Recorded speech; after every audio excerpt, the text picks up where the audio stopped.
On the win, it's a very tight, hard game. What were your thoughts on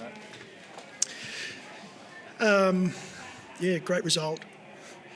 Actually, walking down after the game, I found myself trying to snap out of it. I felt like we'd lost. But to get over the line in the end, where our opposition they were better than us with their energy. I thought their intensity, the pressure they brought, they beat us in that part of the game tonight, and so that's probably why I was disappointed. But then when you look back on that, you say, well, we've been so good in that area for most of the season. At least the last 10 rounds have been outstanding. So it's tough to keep that going. And it was a big day today, really big day for the club, as it should have been, with some legends being recognised and a captain playing a milestone. So I've got to smile. I've got to smile. We won the game of footy in a different way, and we will learn a lot from that. What's it like rocking up to a game where everyone just expects you to win easily, 60, 70 points, a lot of people are saying? Yeah, when you say everyone, it's not everyone. We knew we'd seen the results play out over the weekend. I think a lot of people came into this weekend and thought, this is going to be one of those rounds. We didn't think that. The reality is the competition's so even, and this weekend's an example of that. Today, unfortunately, we didn't bring our best. Our opposition did. Our opposition, I thought they were great today. And so the game went the way it should have. If you're not at the level, which we weren't, so fundamentally we fumbled, we missed, we didn't execute by foot or hand. But we did enough just to scrap through. And, we'd seen the results that had come prior over the weekend, and we knew that it was going to be a tougher game than what most thought. You talk about smiling through, even though they're not bound for finals, the pressure they brought was intense. That probably holds you in good stead come finals. Is that a good preview for that for the players, with that sort of pressure coming onto them? Yeah, it's been a few weeks now. We've had different learnings. So last week it was a quarter, we were off, and again our opposition in the Hawks last week were on. This one was a lot longer, where we weren't quite at our best. So great learnings. We'll now go away and we'll look. We're a short break, so we'll fly back tomorrow into a 6-day break. Be Collingwood. We can't wait, but we've got a fair bit to get right this week from a preparation point of view if we want to get the same result. Jordan Dawson's a pretty amazing player. For him to have that last half too and drag across the line, you must be pretty impressed with the skipper. Yeah, I like Jordan a lot. Isaac Rankin as well. I thought Isaac, to his credit, wasn't the best first half, but we didn't really give him many opportunities, or we didn't give our forwards a lot of opportunity. But I felt like those two especially stepped up. Zach Taylor, I thought, even if we're going to mention some individuals, I thought he probably played one of his best half of footies in that second half. So, there's some pleasing stuff to come out of it.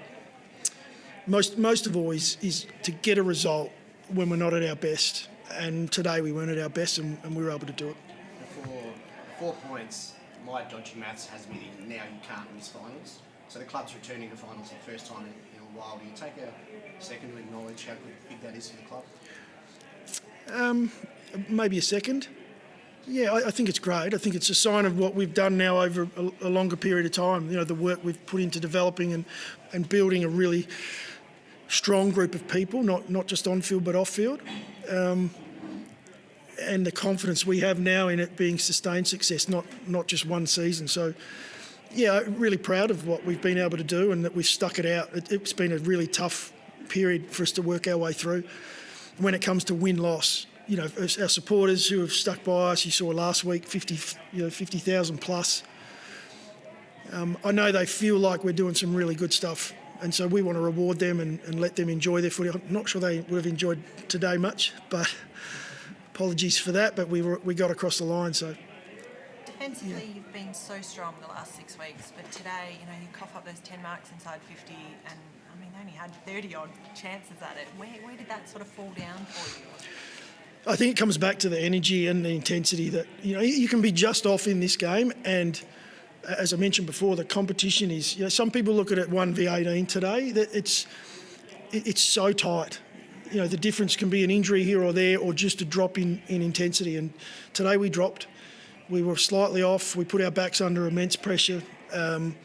At times our backs put our group under immense pressure with some of our ball use and execution. So it was unfortunately across the board where we weren't quite up to standard. But if you're able to do that and still come away with a win, it's a really good sign of where you're at as a footy club or as a group. And so we'll take the positives out of it.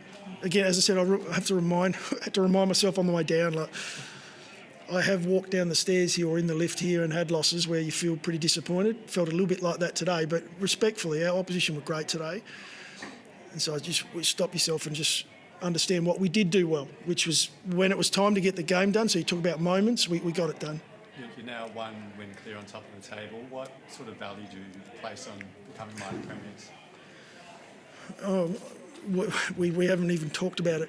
And I probably won't go there at all. We'll probably just work ourselves into Collingwood, which is what we've done for the whole entire year.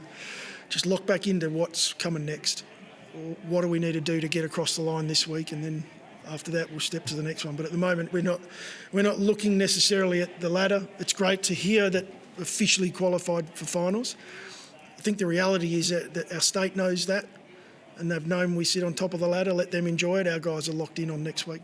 How difficult is it to manage players when you're top of the ladder, but you don't know whether you're going to finish first or eighth, and you don't with first you get a bye, and maybe there's 2 byes in 3 weeks. Is it difficult to manage players in the last 5 weeks, let alone over the next 2 or 3? I think it's always difficult to, and it's not an exact science on when you should manage players. So Taylor this weekend, for example, we know how important he is to our group, not just from what he does with the football in hand, but his leadership on field. And so it's not a decision that we take lightly.